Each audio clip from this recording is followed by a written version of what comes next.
All right, so we're going to talk about promises and fetch and APIs and how to make calls to external websites inside of our React app. So just to get us all on the same page, let's define some terms. First thing, what's a React component? What's a component in React? A reusable piece of code that can be called from different parts of the application. Yeah, it's just a class. It's just a Ruby class. You know, you can think of it as just as easily as a Ruby class. It's just a reusable bit of code, and specifically that reusable bit of code returns markup, just like some HTML that's just going to show up on the page. Each React component has its own state. Each React component has its own behaviors. A page can consist of many different React components. Remember, we went to Instagram.com, and we went to our fearless Rails leader, DHH79. So on this particular page, remember Instagram is owned by Facebook, and Facebook did invent React, so Instagram is also created in React. So on this particular page, this is a React app that lives inside of your browser.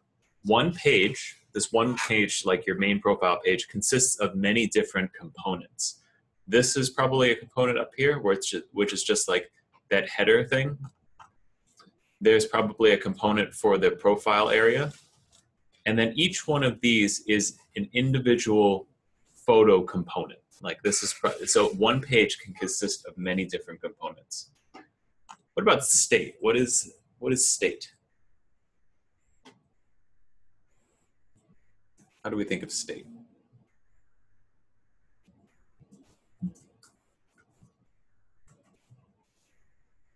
So state is basically a global JavaScript object, or you can think of like a Ruby hash. It's kind of like that instance variable that's available everywhere within that particular instance of a class. So if I need to keep track of anything like whether or not something's been clicked, whether or not something has been selected, all of that is going to live inside of your state. And finally, props. We've heard about props over the past few days. What are props? Yep. Yeah, it's just properties. So props is short for properties. These are just parameters that you pass from one class into another class. Since we're on the same page, let's go forward. Up to this point, we've been doing a lot of stuff. We've learned how to make calls within and get data within JavaScript using Ajax. And today's challenge isn't going to be a ton of React. It's mostly going to be using Ajax and well, not Ajax specifically, but Ajax powered the ability to make what's called fetch requests inside of HTML. So if we go to like twitter.com/codeplatoon, there are many things that old school JavaScript and Ajax used to do. So let's say I'm over here, I'm on the Code Platoon Twitter website, and I scroll all the way down to the bottom. When I get to the bottom, JavaScript realizes that I've reached the edge of the page and then makes a call in the background. And when it's finished getting the call and creating all of the markup, it then inputs it all on the page, like right here on the bottom. When I go to the bottom again, it does the same thing. It realizes I've gotten to the bottom and makes a request in the background, and then it comes back, and then this is what shows up on the page. So we did a little bit of Ajax in way back when. So let's take a look at some easy Ajax code. And we'll just take a look right here. So we have the $. That means we're bringing in jQuery. We're going to make an Ajax call to this particular URL. And then based off of that, we're going to do a couple callback functions. If it's successful, I get the data. I'm going to console log the data. If something blows up, I will alert you that something went wrong. So this is a legitimate, I will admit, very left-leaning website that just kind of returns like left-leaning things. That's the only one that just returns JSON without me needing to provide credentials. That is not it. Go here. No, open this up here.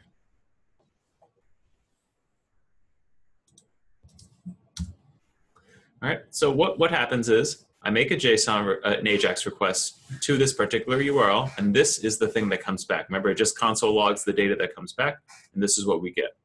If I were to make that same request to not a URL at all, 1, 2, 3, I will get an alert that says something went wrong because this is not a legitimate thing. So based off, I'm making a request using Ajax and JavaScript.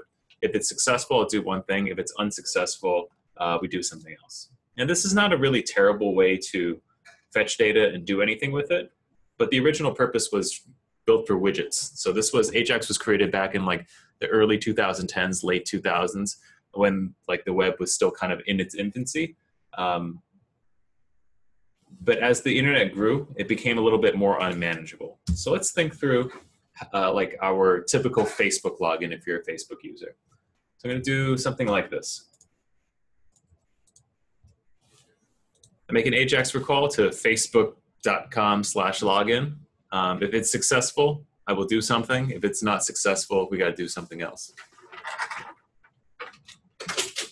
And this is seemingly simple enough, but it's probably not what's going on behind the scenes. So what are some other Ajax calls that happen in the background when you log into Facebook?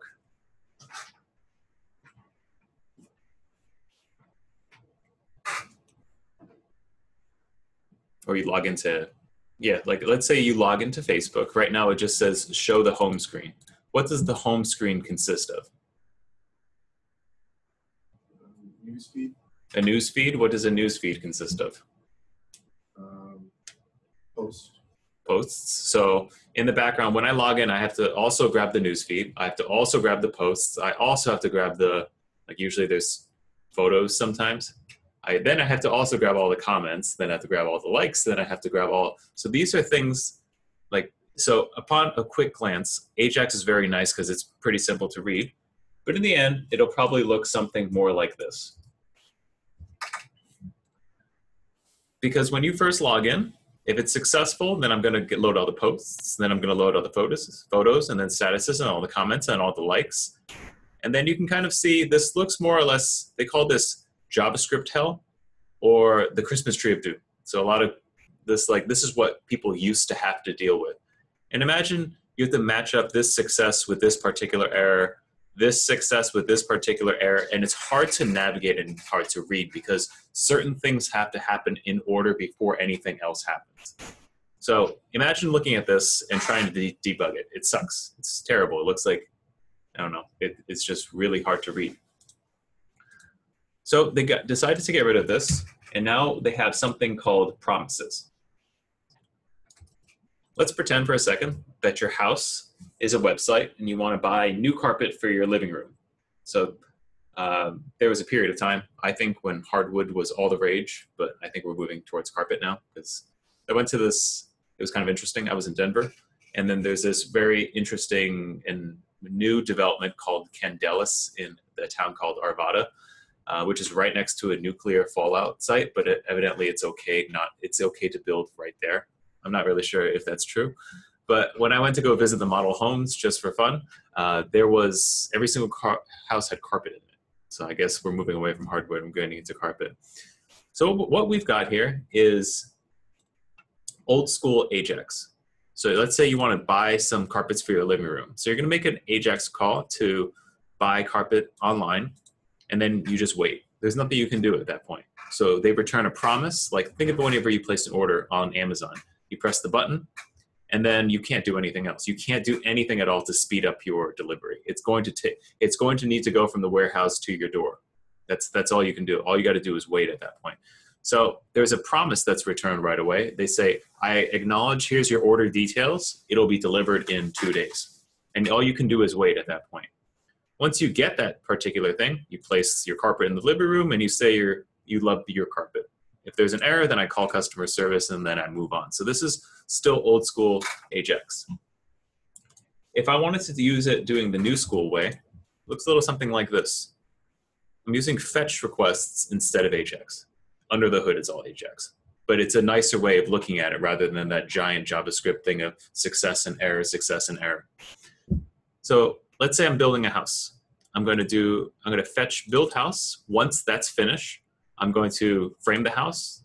And then once that's finished, I'm going to do the HVAC and electricity. It's a way for us to read top to bottom without us trying to match up things like this, like the JavaScript tree of doom. So let's use promises to try to build out a house. Grab this, Just paste it in here. So I've got a function called build foundation. Whenever somebody calls the build foundation, I'm going to return a promise. A promise is basically is exactly what it sounds like. I'm promising you that I've acknowledged, I've received it, and I will do something with that in the future. Then I'm setting a timer here that's going to resolve in 1,000 milliseconds, and then it'll finish itself. So I've got build foundation. So then it'll return a promise, and then afterwards I'm going to console log foundation build. So I called build foundation, and then after that executes, I got the promise, and then foundation build. So continuing on, if we were to create a bunch of promises to build our house, it would look a little something like this. So if I can copy and paste all of it at once.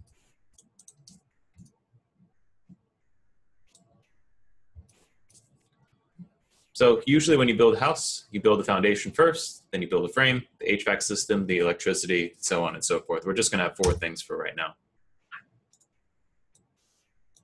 If you had to do this using Ajax, you would look a little something like this, like the Christmas tree of doom, where you had to match everything up. When you write it using fetch, it looks a little different. I'm going to build the foundation. After that's finished, I'm going to build the frame. After that, I'm going to build the HVAC. So it goes foundation built, frame built, HVAC built, and then finally we have the electric built. So using fat arrow functions and then .then is basically saying I'm going to execute one, I've received a promise, and then it'll execute this, this, and then this in this particular order.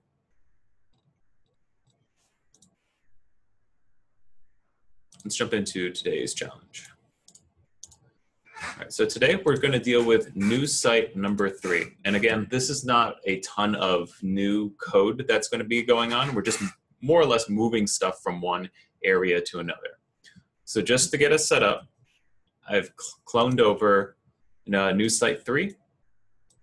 And then I've also npm installed it. There's a few things I'm going to need to copy over from news site 2 into news site 3. And remember, you can't really do one before, you can't do number 3 until you've done number 2, number 4 until you've done number 3, et cetera, et cetera.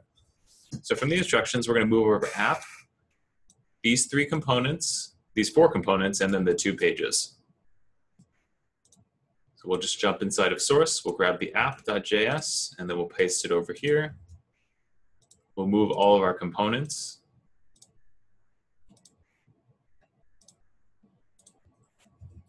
Copy and paste all of these things. Again, I'm just moving things from one area to another.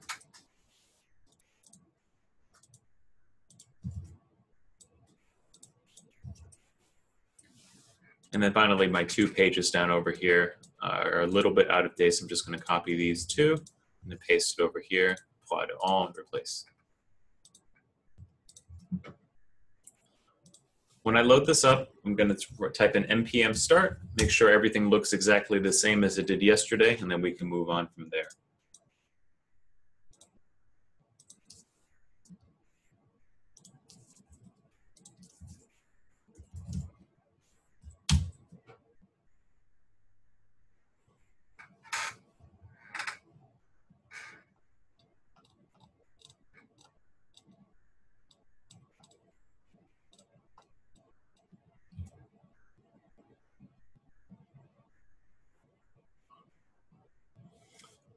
Generally speaking, React apps do take a longer time to load because it's loading everything inside of your browser upon the first time, so that you don't have to make subsequent requests over and over unless you need to.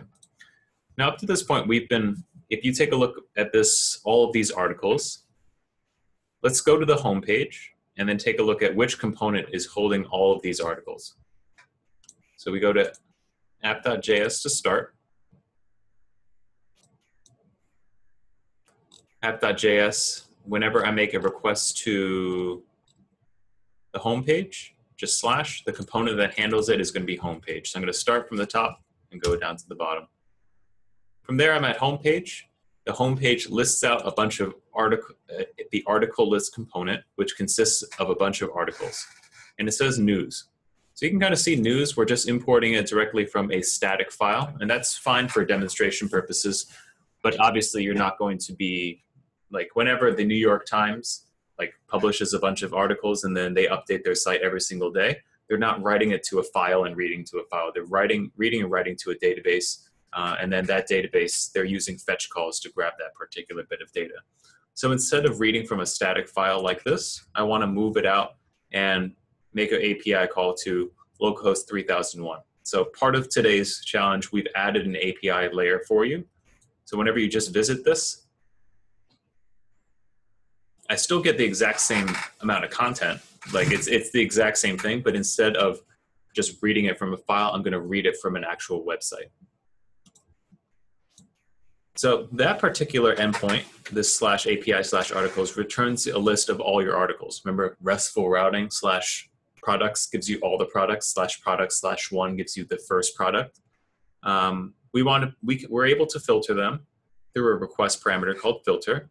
And it looks a little something like this, where it's like where the filter key is going to be the filtered value, where byline is by David Zucchino. I'm only going to return the thing coming out of the database where the byline is going to be by David Zucchino. And the corresponding URL is going to look something like this. You can also look it up by a specific article ID, so /API/articles/article ID. If this article ID was number 1, it would return me the very first thing inside of the database. So in order to talk to that particular API, we've created an article API.js file. So remember, it's single responsibility, everything. Each component takes care of itself. Each page takes care of itself. And if we ever want to talk to an API, there's a specific API file that we're going to create for that. If you jump over here, there's a new folder called Articles API. And there are 3 things that we've created. We've created 3 functions. One's called fetch article by ID, articles by section, and fetch articles. And then since I've created them inside of here and I want to use them outside of the file, I need to export them at the bottom, just like we do this with export default app. We're going to be doing export default, this giant object where we're able to use it. So using our fetch requests, I'm given an article ID, and I want to make a request out to the localhost 3001 and get that particular article back. If I'm not mistaken, I think it's just return fetch and then the URL here. So,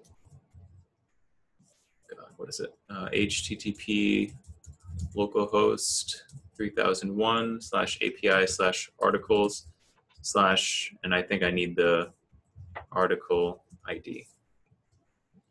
So instead of making an AJAX call, I'm making a fetch request.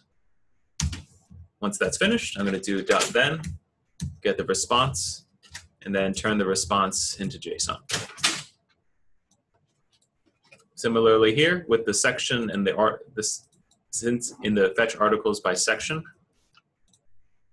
we have something like that over here. So I need to create a URL that looks more or less like this. I'm just going to grab that, throw it in here, and then replace this whole thing down here.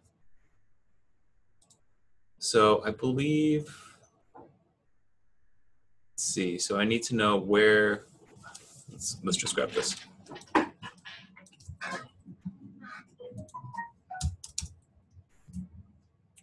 Where filtered key is going to be filtered value, okay? So I know I need to change this where section is going to be the section that you passed in. And then I got to get rid of all of these extra spaces because that's not allowed in the URL.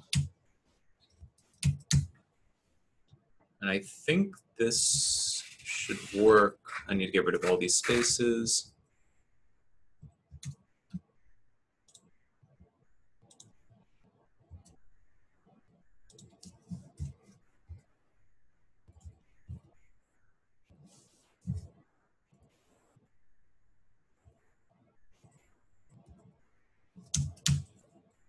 And then from there, I get the response in JSON. I get the response, and then I turn it into JSON. I hope this is correct, but we'll find out if it's broken. And finally, we have a fetch articles based off of filters. If there are filters, then we'll throw it inside the filter area down over here. If not, we're just going to return all the articles. So we just do if filters. If there are some sort of filters, I'm just going to do this particular bit of code.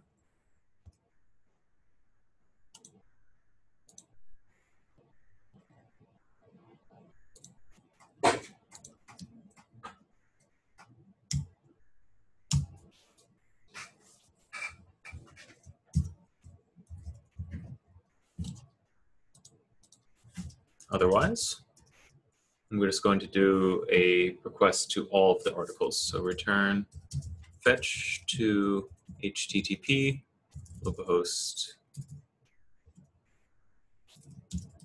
3001/API/articles.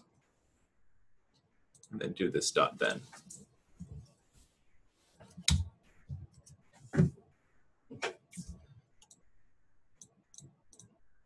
So again, I have this one particular file called articles API where I'm able to talk with external services and then just make, it's one file to talk with the outside world. That's essentially what it is. All right. If all goes well, I should be able to go to, let's see, I should be able to use this at this particular point. So I'm going to integrate my API into my app. So let's take a look at homepage.js. Well, actually, let's start with app.js. Remember, app is the main entry point. Whenever anybody makes a request to slash, I take them to the homepage. On the homepage, I'm reading the news currently from news.json. And instead of reading directly from a text file, I want to actually read it from this entire, I want to make an API request. So instead of doing that, I'm going to remove this altogether, get rid of this, and I'm going to import articles API from, and then I need to go from here, here into this file over here. So I believe I have to go out one level into API and then down into articles API. So out one level, into API folder, articles API.js. And now we should talk about component lifecycles. So let's take a look.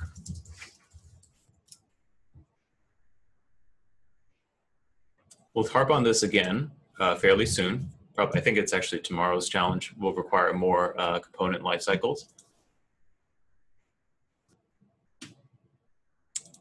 But essentially, the component lifecycle is kind of like stuff that happens at different points inside the web request. So let's just take a look at this picture for 1 second. So you remember in Rails we were doing things, we had like a before action, there's also after action, after commit, after update, after save. You can hook into a particular, like before anything happens, like make sure somebody's logged in. That's something that's the before action. Every single language has that type of logic, and inside of React, it's called component lifecycles. So I got a component, it's going to go through an entire lifecycle before it moves on. So I'm going to do Instagram. I'm going to go back to my friend DHH. And look real quickly up here. You can kind of see that when I first loaded this particular page, not all the components were rendered onto the page. So before the component rendered onto the page, this particular box was the last thing to open up, and it was gray. So it's basically like before the component like finishes all the requests and comes onto the page, I want this box to be gray. I can hook in at different periods of time. So if I go down all the way to the bottom, you can kind of see for a split second, all of these next three things were also gray because the component had not mounted onto the page quite yet. Your component goes through an entire life cycle. It comes to life and then it dies. And this is that life cycle that we're talking about. You start at the 12 o'clock and this is the birth of your this is the birth of your particular component. And then at this 10 o'clock thing, this is your death of your component. So you have component will mount, did mount, will receive props, should update, will update, and all of these things will show up on the page. You'll see this famous one, that render, that shows up. That's something that's returned out to the page. So component will mount, this is where your component is first born. So before it mounts onto your DOM, you got to figure out, like, what am I going to be doing it? I can hook in with component will mount and do stuff prior to that. So it's kind of like, for us, when we deal with this particular website, we run all the way down. There's going to be more, we run out of pictures, and there's going to be more components that will mount onto the page. Specifically, what happens at that particular point is that little progress bar is going off. And that's probably what happens during the component will mount section right at the very bottom of the page.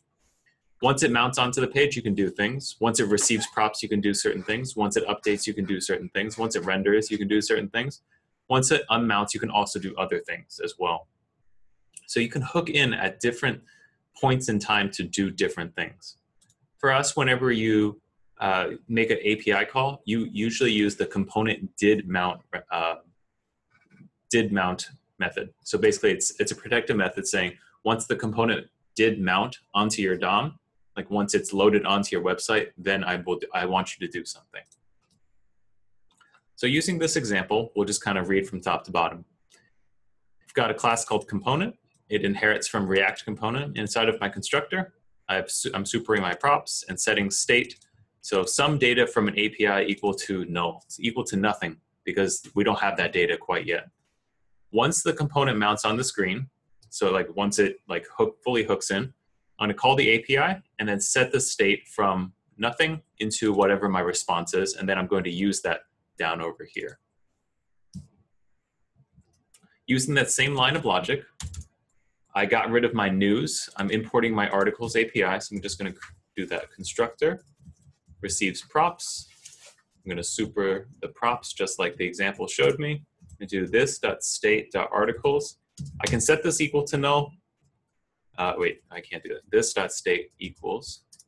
I'm just going to do articles equal to some empty array.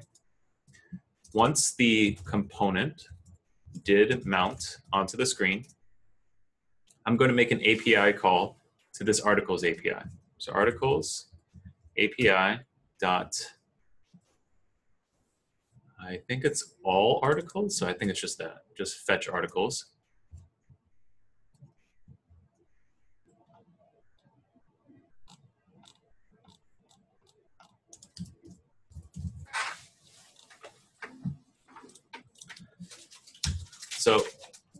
So first things first, I'm going to fetch the articles, and then I'm going to do .then. I'm going to get back an API response in JSON. I'm going to do this set state articles equal to, I hate these things from VS Code.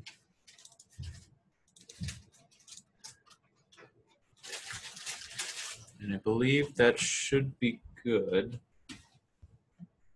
I have to close. Okay, so again, my home page, when it first renders out, it has a state with articles equal to nothing. Once the home page component renders onto the screen and it mounts onto the DOM, I'm going to make a request to the articles API and overwrite the state and reset the articles from being an empty array into whatever the response is. And from there, instead of calling news, I'm just going to do this.state.articles. If all goes well, I can go back to my page over here, and I will see absolutely nothing show up on the page. So I obviously messed up somewhere. Let's figure out where that was. So in order to troubleshoot, you can kind of see I've got home page and then nothing else showing up here on the bottom. Let's console log this.state over here just to see what I'm dealing with. So I've updated something, so it's going to automatically refresh. All right, and it looks like I have articles, but articles is an array of 0. Or so I still have an empty array. It's still not doing what I expect. Maybe I copied and pasted wrong. Let's find out. I'm going to get rid of this. Let's copy and paste. Maybe I typed something in wrong.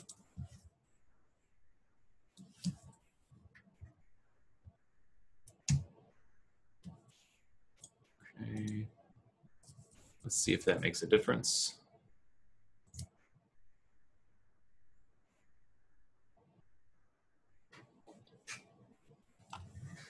All right, still got an array of empty articles. So I know for certain, let's go back to the way things were. So I know for certain I've done things correctly over here, but probably articles API is not correct. Maybe it's just that.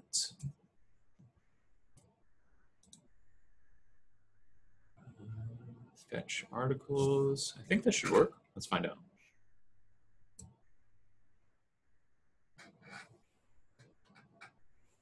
I'm still getting 0 articles coming back to me. Well, let's see if we can fix up some of these things here. This.props.articles.map is not a function. This.props.articles. Did I miss something else? This.state.articles.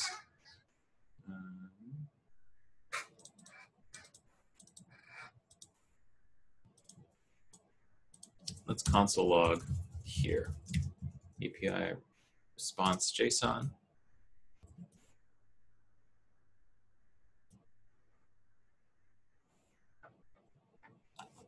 All right, so the thing that's being returned to me is not what I expected.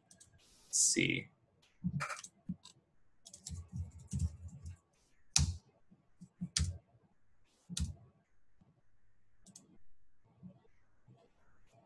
Is it because your if statement and fetch articles? This one? Yeah. Did I miss? Because doesn't it because you're setting filters equal to null, so if you don't put anything in there, filter is equal to null.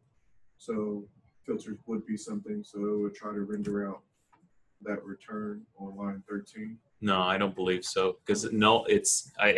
Basically I think I can test that by just saying if null, print yes, else press no. So let's try that real quick. If null, console log yes. Oh, what the heck.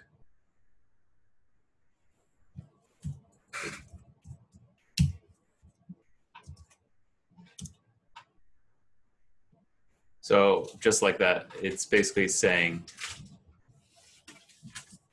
hold on a second, let me just paste this in here or lose.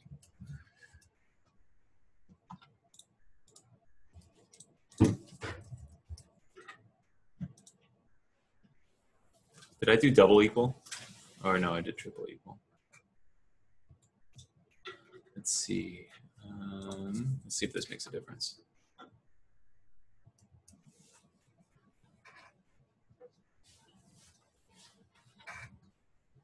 I must have typed in something wrong somewhere. No, you were right. You're right. Yep, I just flipped it by accident.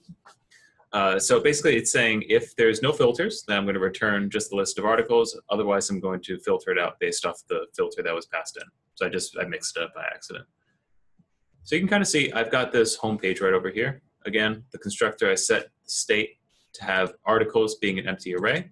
Once the component did mount onto the DOM, I'm going to make a request to the articles API. And then from there, I set the state from articles being an empty array to the one to all of them over here. That's a little bit about how to use an API inside of React. What else are they having us do? Let's take a look.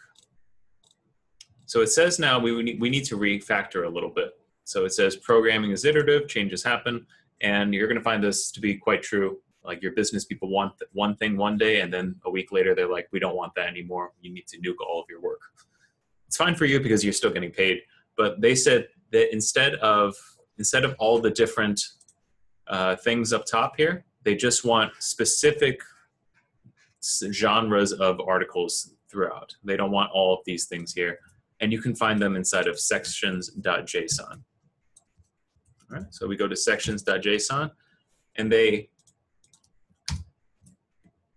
given us these 4 different genres of articles that they want us to have. And they said, we no longer want all of the article, all of the things over here. So since we have all of the sections right here, we can get rid of everything from nav items. And in fact, I don't think we need article at all, because article is based off of the URL, because this was really old code. I don't think we need this.state to have that. Because we don't have this.state, we don't need these. Because we don't need that, we have an implicit constructor, and it can just remove all of this code here. So we've just simplified it by quite a bit. Unfortunately though, appnav needs this.state.nav items, but we can just go inside of that particular component and bring in all the sections from over here. Anything else? I think we're good. We're still using appnav. We're not using news anymore, so we can remove that. Okay, so we're just going to jump down into appnav. Components, appnav here. And you can kind of see that right now we expect to have this.props.navitems.map in order to get those things that show up on the very top of the page. Everything's broken. Oh, that's because I haven't written the code for it yet. So it expects to receive some props, but instead of receiving those props, I can just do import sections from, I need to go into config. So I need to go out one level, into config, and down into sections. Out one level, config, sections.json. Instead of this.prop.nav items, I can just do sections.map. And if all goes well, this will actually show something with just those 4 things that show up on the page. Let's take a look. Something is broken. Cannot read property map of undefined on appnav line 7.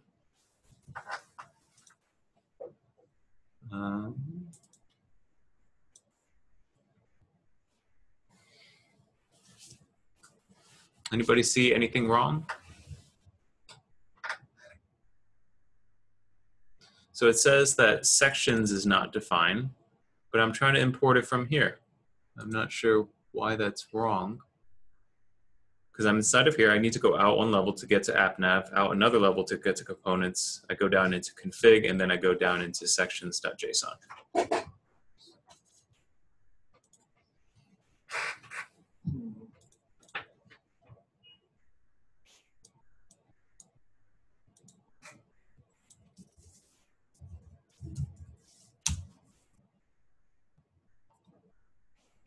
I'm going to kill the server real quick. That might be something.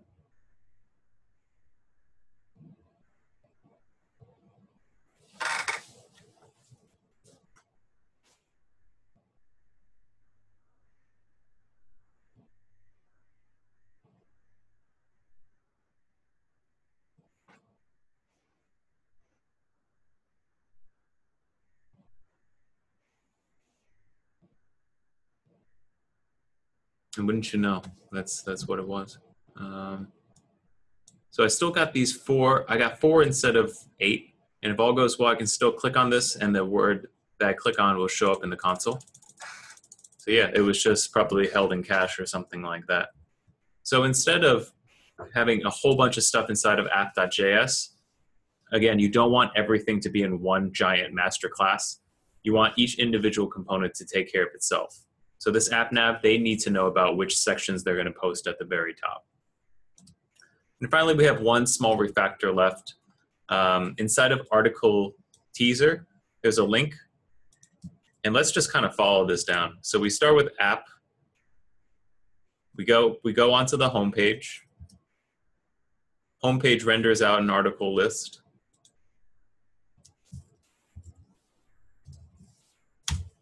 Article list renders out a bunch of teasers. The article teaser renders out a bunch of links. I just went like 5 layers deep, and that's probably a little bit too much. And this particular link requires that you have to have an event, you have to prevent default, you have to have a handle title click, you have to have this.props.title, you have to have this.props.created date. Like there's a lot of passing down from one area to another. Instead, we could just use React Router. They have something called link, which just allows us to create a link based off of the URL, which is fairly quick. All we got to do is grab this, drop it into here. I think I messed up something.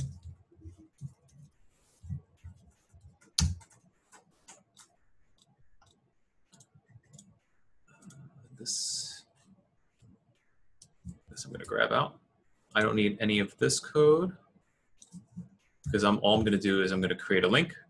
It's going to be sent to slash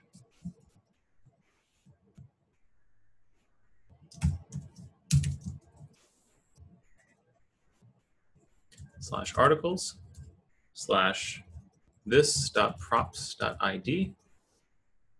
I'm just going to do this.props.title. If all goes well,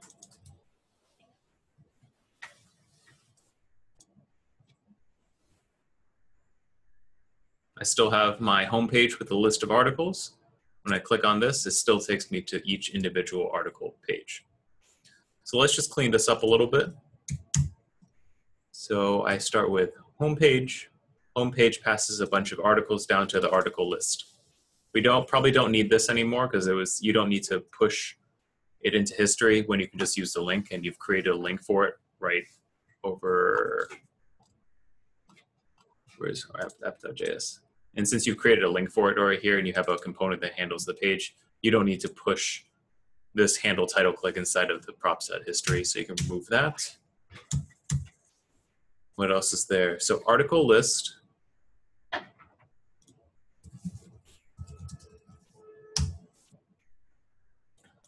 Article list returns a bunch of article teasers.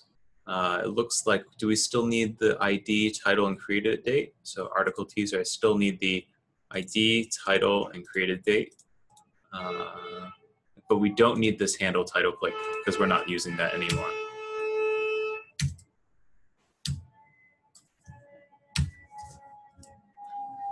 Article teaser just has one link, and then it's going to link to whatever the props.id is supposed to be. Let's see if everything works the way that we would like, and then we'll go on from there. So localhost 3000 takes me to this main page over here. Right now, these 4 buttons don't do anything. I click this first one, it takes me to each individual article page with the name and when it was created, a picture, byline, and things like that. But I hate this because we don't start at 0. And the reason that it's starting from 0 here is because we're counting from an array instead of a database. So I want to change this to be articles/1, but I don't want it to lead to the wrong place. Any ideas on where I could start with that? Inside of the link. Inside of the link.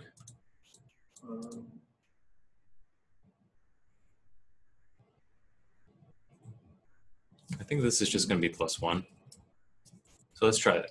So I just did a +1 over here. I'm going to go back to my main page and click on this first guy over here. Takes me to /1, but you can kind of see here it says today in Mosul, and my home page is going home to Fallujah. So I've unfortunately gone wrong.